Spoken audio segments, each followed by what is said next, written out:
അയോഗ്യതാ കേസിൽ രാഷ്ട്രീയ തീരുമാനം എടുക്കേണ്ടി വരുമെന്ന് സ്പീക്കർ അറിയിച്ചതുകൊണ്ടാണ് രാജിവെക്കുന്നത് എന്ന് പി.സി. ജോർജ്. സ്വതന്ത്ര തീരുമാനമെടുക്കാൻ സ്പീക്കർ അശക്തനാണെന്ന് ജോർജ് റിപ്പോർട്ടിന്റെ ക്ലോസ് എൻകൗണ്ടറിൽ പറഞ്ഞു.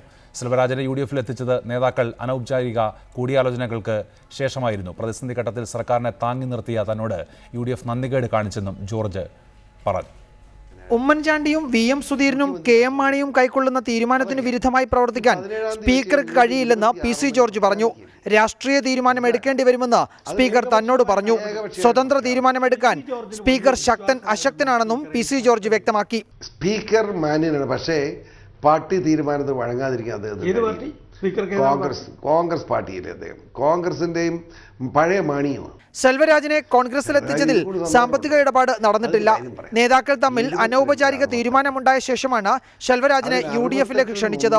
ചെറുകക്ഷികൾ സർക്കാരിനെ അട്ടിമറിക്കുന്ന സാഹചര്യം ഉണ്ടാകരുത് എന്നായിരുന്നു നേതാക്കൾക്കിടയിലുള്ള ധാരണ.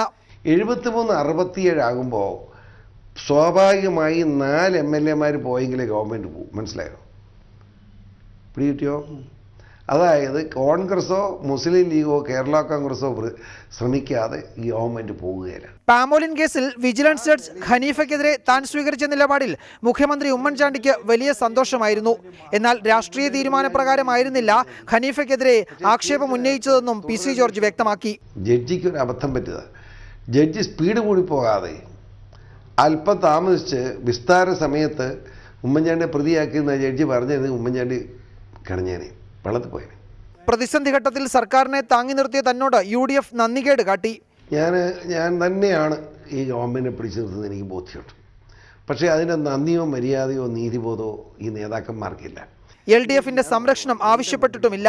മാണിയുമായുള്ള ലയനം ജീവിതത്തിലെ ഏറ്റവും വലിയ അബദ്ധങ്ങളിൽ ഒന്നായിരുന്നുവെന്നും പി.സി. ജോർജ് റിപ്പോർട്ടറിന്റെ ക്ലോസ് എൻകൗണ്ടറിൽ പറഞ്ഞു. News desk, reporter.